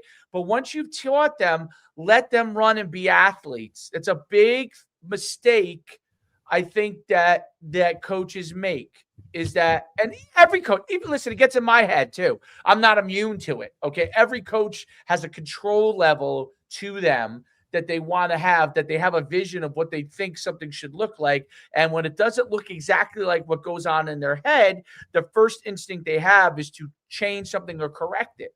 And sometimes you just have to let an athlete be an athlete, right? Yep. Like I always say that in basketball, it's the guy shoots a ball from the 3 and you go, no, yes, right, when he makes it, right? So that's a good example of it, right? Like he may not, like you didn't really envision him shooting the 3 at that moment, but he saw something and he took the opportunity and he made it. And if you come down on him in a negative context for that, he's never going to do that again. You want those guys to be comfortable where, look, I'm willing, if I make a mistake, I'm not going to get hammered for it. I'm not going to crush it, right? Like you don't want to put that vice on those guys where they can't be who they are, because now you brought them onto the team, or you have them on the team to do certain things and they have these abilities. Don't now take away from that because of whatever, you know what I mean? Like allow guys to do what it is. And then you tweak it, you shape it so that it fits into the bigger picture. In football, I always use this analogy. Anyone can fumble, okay? Even if you have the ball really tight and someone just, they whack you on the ball, it happens. It happens to all of us. It's happened to everyone. Right, me too. Okay, and you don't even know how it happened. You had the ball tight, and all of a sudden, like a guy just happens to hit you. You think you're in the end zone or something, and the ball comes out. You're like, "What the fuck just happened?" Like, know, like that happened. That can happen to anyone. I'm never mad at anybody that does that happens to.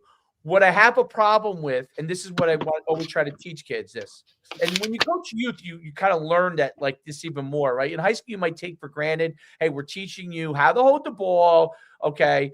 But what I have an issue is if you're getting beat up, meaning like someone hits you hard and you're starting to go down and you loosen up on the ball because it becomes a toughness thing, meaning you're getting beat up. Right. That ball has to be held onto. If you fumble because you kind of half let the ball go, okay, or you're completely holding the ball improperly as you're getting tackled, that if we taught it to you, that you can't let happen. So there's a difference between those two, right? Absolutely. There's a difference between letting the ball go because you're getting beat up, which is going to happen at sometimes. Welcome to football. Right. Or someone just makes a great play. I think that, Dave, in itself right there, that comment, look, sometime like those guys get coached too. Correct. And those coaches put just as much, well, you hope, right, effort into coaching their guys. Some of them do, right? Like in my head, we're all you get an athlete, or you get a kid that's just absolutely exceptional and really fucking good. And you know what? Kudos to that dude. Kudos to that kid. Yeah. He's like, and you know what? After the game, I'm going to seek him out and say, hey, number 2, that's a hell of a play. And you're a hell of a player, because I know for me, and I've referenced this a ton of times, the ultimate like checking a box of how I felt as a player came when I got a compliment from an opposing coach. Yep. There was nothing better than when that guy stopped the line, shaking hands at the end of the game, and said, hey, buddy, we prepared all week for you, and you still got us. Like, you're a hell of a player. And even though, like, maybe you didn't score 10 touchdowns or you didn't have whatever, like, everything we did was based around you, and that's why you're a great player. Like, to me, that was the ultimate compliment, the ultimate, like, maybe I can take a breath right now. That was the only way I knew I was a good player at Saddlebrook, by the way. No shit, me too. Because I knew as soon as I got out of the line, if it wasn't my coach or my old man, it was, like they were. Why you're getting hammered? Like, what do you do? Like, why did you this? What? It's like, dude, I just like holy I was shit. like, Like, oh, but okay. I am pretty good. also, but it also taught me, you know what I mean? Like, it also taught me that, like, even More though respect, right? Respect. and like, hey, even though you did really good, there's always more. We can always get a little bit better, right? Kind of like Yep. the Nick Saban, like, hey, we just won the national championship, but guess what? We have a 7 a.m. staff meeting the next day because we got to get going. Now, look, there is some level of like, all right, let's take a breath now. But I don't know, dude. It's really hard now because, look, even when we win games, right? The whole thing is, all right, well, let's get this film broken down. We're on Let's to see the what we next can one. do. Let's see if we can get better. And we're on to the next one, right? That moment of like, The hey, nuts take is- the time, enjoy it. It's like, really? Is winning even exciting anymore? Or is it more of a relief? Like, You know what it is? I almost think that winning is and now regular games, I would say regular games, there's a joy and a relief, I would say. And yes, then if you win if you win a championship, I would say there's a joy, there's a high, and then there's relief. You know what I mean? So um, absolutely. because there is a little high when you do win a championship. But I tell people like you have a high, right? Let's say you win a championship, and that could be in anything you win a championship. That's why I say people you win a championship. If you happen to be good enough to win a championship and something, enjoy it. Like I told my son, you guys you've won more games at 10 since you're from the time you started sports to at 10 than I ever won in my whole entire history as in team sports. Now, as an individual, because track I happen to be in wrestling, I happen to be really good. Individually, I said, Listen, well, you got a long way to go. my old man and I Long used to way to go go. back and forth all the time. You know what I mean? Like, Dad, like I know you still have records at Willie P and whatever. I said, but I won more games in one season at Montclair State than you won in 4 years, right? Like, and it's the There's truth. It is what it is. There's Individually, both. team, 100%. And I think it's like that's the aspect of I don't know. Look, I know guys are getting paid, and I know it's money is like you got to take it when it's there and all that other stuff, but I don't know, man. There's just something about having a championship or a ring or winning that just for me, and look, whether it's because I'm a group one guy and team was preached and all that Right. kind of stuff, like even at Montclair State, it was the team, it was you're a Red Hawk, right? Like the pride within a program and all that stuff, like the winning just always overshadowed, even for as much as I wanted to be the guy or the man, right? Or Right. Winning individual overshadowed accolades. it. It's just I still Well, wanted to win more than anything in the world. I think winning as a team is a kind of a relationship high, meaning like other people that you earned it with, Oh, yes. you're experiencing that high and success, Right. and you And to collect. see it with guys that maybe didn't win in high school at all, and now like they won like 2 games their senior year, and now all of a sudden you're playing in college, and Yes, you know what I mean? Like to it's see a that, and, collective. right? To coming from a winning program, right? Where look, playoffs or bust, or winning was just what was expected. To go to Sacred Heart, where guys were okay losing, and that aspect like was a big eye opener. I told you, I've said that, like you know what I mean, like. But to see those guys like win as a group and us win something like at Montclair State, it was so different because those guys didn't experience winning, right? And for them, it was like, Absolutely. wow. Like I was always the best player and first team all division and all But I this, all never that, won, right. but I never won shit. And now like here we are, we just won an ECAC bowl, or we're have the opportunity to play for a conference title. Like that stuff was almost like dude, we're supposed to be here, right? But for Right. them, it was something totally different and bananas. I was like, yeah, it's An awesome. individual, it is an individual. When you win as an individual, and I can only speak for myself, but like it's a different kind of high. So when you win as an individual, Right, like track you're referencing, right? you Like win a an track individual, race, you win right? like A wrestling. wrestling I won a match. lot of. I placed very high in the state every year, or I won a lot of region championships when I was young and youth, right? By the way, I think I've told you this before. I've never had coaches more mad at me ever for not playing. for not wrestling. Like I agree. when I tell you, like I would walk through the hallways of the school, and people were thank goodness I was a confident individual and didn't really give a fuck. Yep. But because but I felt it though. I felt it, Oh, like hell yeah. friends, Always. real friends hated me for not wrestling. And they would just be like, oh, they would be like, oh, you're such a pussy. I'm like, I'm not a pussy, dude. I would pin any of you immediately. Like now. there's but but my dream was football. You know what I'm saying? It was really like, to this day, my best sport was wrestling. Like I was great. Wrestling by far was my best sport. But what's interesting about an individual win is that when you win, you feel yourself. It gives you a certain amount of confidence in yourself. Like, I have to say, like, the one thing about individual winning is you develop confidence, which is very hard to gain. Even in team, you collect, when you win team, you get collective confidence, like your group confidence. Right. When you win individually, you do develop a certain level of individual confidence that it's an odd feeling, like when you win, right? Like as when you individually, because you get this feeling like, oh, it's an immediate validation that your hard work works. Whereas team, it's not an immediate validation. It takes time. It's not till you get to the championship, that you have a level of validation as a team. You know what I'm saying? So and everybody handled, and to see how everybody handles winning and achievements differently, like I think that's really cool too. That is cool. And when you lose, by the way, individually, that's another part.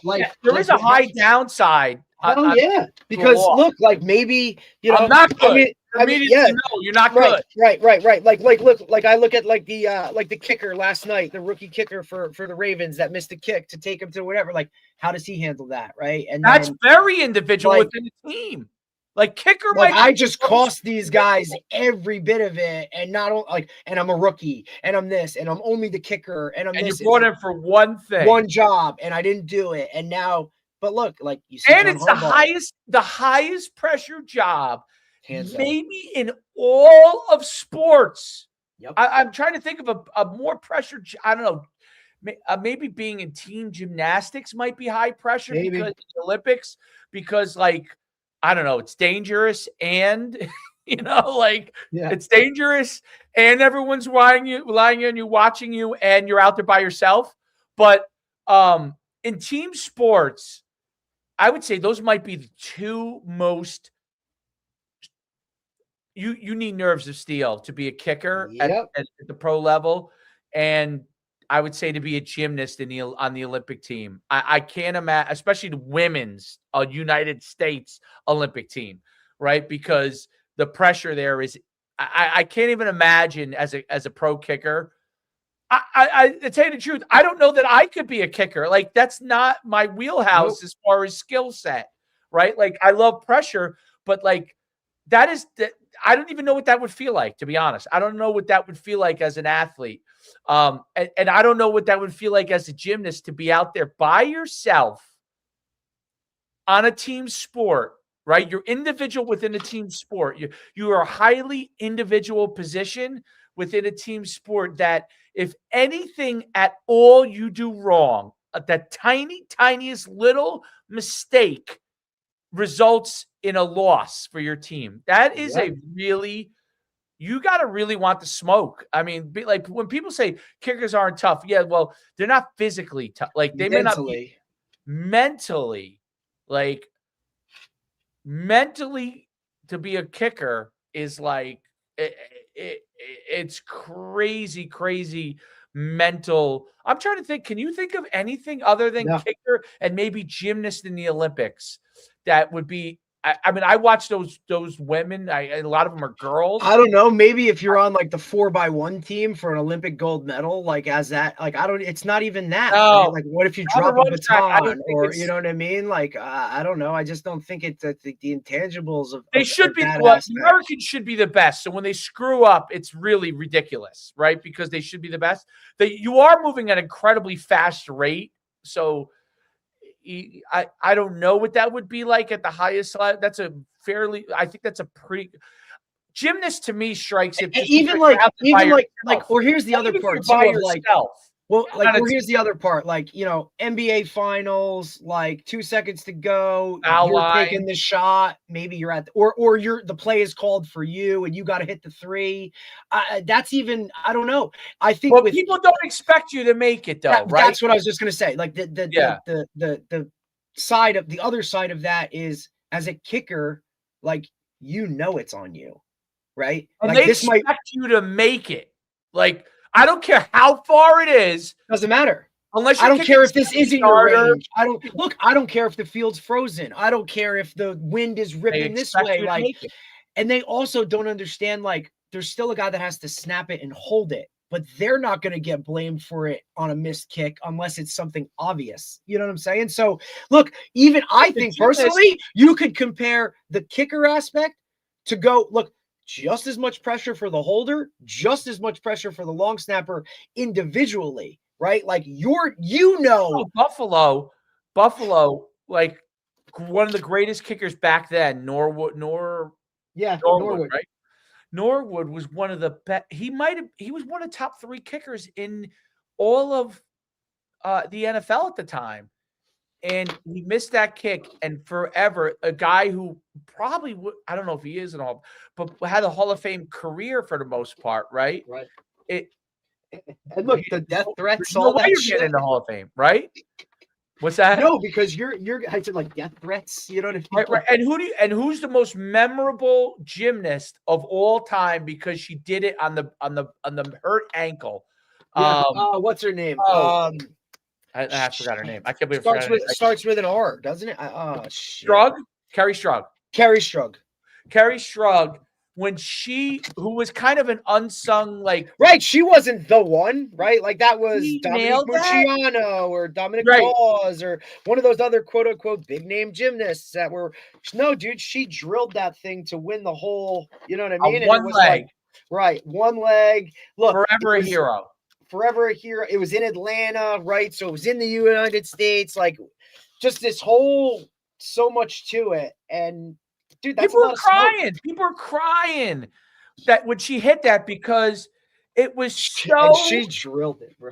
Dude, I mean, it's one of the most it's infamous. amazing I don't what think it's. people I don't do. think it's talked about as being one of the most like high, like you know, like Jordan's last shot against Utah. Like that should be right there with that. You know what I'm saying? But he is that. But he was that good. Like what Correct. was amazing to me about Kerry Strug, and I bet you she can't even put it into words. I bet Hell you. no. There's You no know? way. For her to get up there, hurt ankle, and all, but you know what it is? She was trained for it, and her nerves, like she developed nerves of steel from failure, from a lot. Because I remember seeing something where she had failed so many times, and she like that's what people don't realize. Like to get to that point, you've got to be Just to willing even to be fail. in that situation. You got to be willing to fail. A kicker has to be willing to miss a lot of kicks to get good at kicking. Like, look, I look at like my cousin, right? Who, right? He's a gymnast out of Ireland, right? Pommel horse. oh, right? that's right. So he won a gold medal, right, in these last Olympics, right? Ireland, and right? Look, Ireland. Yep. And believe me, he's harder to get in touch with than anybody I've ever in my life. But that's a whole beside the thing. I mean, like he's got so much going on in Ireland, but it is what it is. You know, Reese McClanahan, which is like the most Irish name you could possibly think of, right? I get it. But what a lot of people don't know, only Ireland knows, is that the previous Olympics, he went in as a high, like, hey, this guy's going to medal in this and whatnot, and totally shit the bed and took 7th, right? Interesting. And now here's 4 years of all of that built up for your moment on the pommel horse of however long that friggin', you know, whatever it is. Here you go. You got to get it. And he drills it. And now he will forever be, you know, he's the only guy to ever medal from Ireland. And it's this and it's that, you know what I mean? And it's that to in itself to having already been on that stage and failed so miserably and then come back 4 years later. So the mental fortitude of work for this moment. And I get 2 minutes maybe of like, we're talking pommel horse, which is holy shit. You know what I'm saying? Like to go and get it and do it. Now live in infamy. Like, okay, dude, you know what I mean? Like a totally different world of God, I can't even imagine, you know what I'm saying? Like what that's like, or just It's amazing. Listen, gymnast wrestling is all yourself, and there's a lot of toughness involved in it. But yes. stress. I'm trying to think. Stress and overcoming your fears, and everybody watching you. Maybe ice skating might be equal to it. Maybe. I'm not an ice skating guy, but I just try to think of like the toughest things when you're out there to execute in high pressure situations on a very difficult, like the most complicated thing, meaning like balance beam, doing like, the landing a dismount off of a high level, or same thing with ice skating, which is similar, right? Like landing it on the ice. I don't know how the hell they do that, by the way. Look, ice skating in itself is a bitch. Yeah, I'm a horrible. Oh, I'm good. I could skate, dude. I love it. You Oh can. yeah, Horrible. I mean, look, I don't know what it's like now, but you know what I mean. Like I used to be able to skate. I loved it, and we played roller hockey and pond hockey, and we did all that Yes, shit at Butler. that Like sounds there's like nothing that else would to be a do on a Butler snow thing. day. Yeah, there's Yeah. nothing else to do on a snow day other than get in trouble. So let's just go put on skates and hit each other with sticks for a couple hours. Like that was fun. But it's just look, I don't know either, because for one, like I was never an individual sport guy. Like I never wrestled. I never did any, I never ran track. Like I don't know. Maybe a baseball pitcher, like a closer. A closer, I would say. Yes, Like, that's hey, so why you look at like Mariano as to like why he I was so think that's good? Like, come on in and shut incredibly it down. stressful. And look, even when he came in and he missed the save, people are talking shit. Like, it's like, dude, he's like, 201, and the one is what you're going to focus on for what it is. Like, you know what I mean? Like, that might be really hard in that aspect to kind of, come in, close a game. You're expected to like seal the deal, 3 outs, whatever you got to do. I don't know, maybe baseball, because that's the closest team sport to being individual. Like, I don't really know.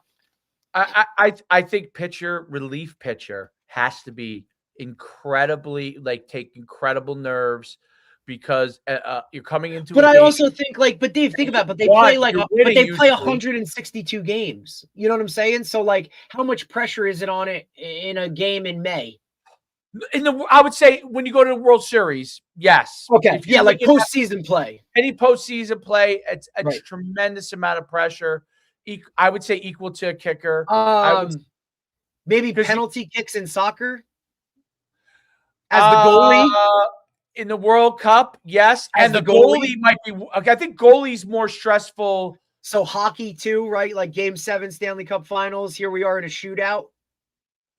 The only thing I would say this is a great debate, by the way. The only thing I would say with this might need to be like a poll. Goalie in hockey and soccer is that, well, let me put it like this. Soccer and hockey are different. Hockey, I would say goalie, yes. Soccer, I would say they probably expect you not to save it so you can take chances.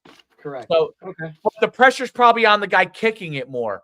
You know what I mean? Like not to fuck it up, because everyone expects you to make it in soccer, to make the penalty kick, because the goalie doesn't know where you're going and the goal's so big.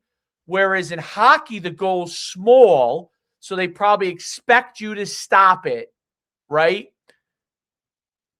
And if you don't stop it, yeah, that's got to be a lot of pressure, because if you don't stop it, everyone's going to hate you. 100%.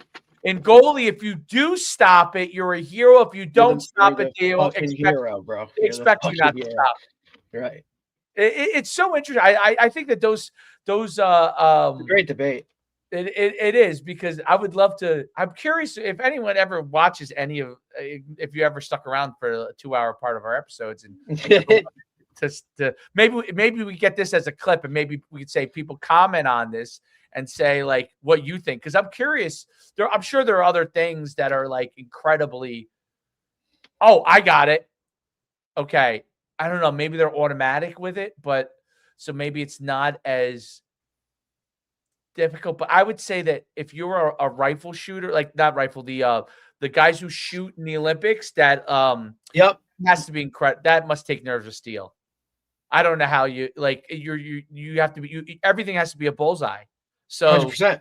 like you can't not shoot a bullseye. There's no doubt. What about like maybe like downhill skiing?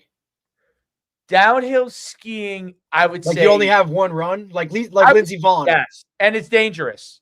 So it's not Beyond did. So how it's much do you push the envelope to like get what you want to get without killing yourself? I would say it's stressful. Yeah, I would say right, like almost like gymnastics. You got to push the envelope. Incredibly dangerous. Like literally, you fuck up, you could die. Like like you're going so fast, right? Like God, I don't like it. I'll give you another one. I don't know if it's stressful, but it's definitely dangerous. The jump stuff they do when they come downhill and they jump. Oh yeah, like the distance. What is it called? Yeah, that looks what skiing? The skiing, like the Yeah, jump. ski jump. Oh yeah, dude. That's crazy. I would never. Have you ever skied? Really neat. Now we're getting to some good ones. But have you ever skied or snowboarded? Yes, yeah, right. Those are. I mean, dude, that shit. I love that shit. Snowboarding was so fun. Skiing was so fun. I just love you're ripping down. It's like whoa. Like I don't know. It's just a high that you get. It's just crazy. But that shit's dangerous. Definitely.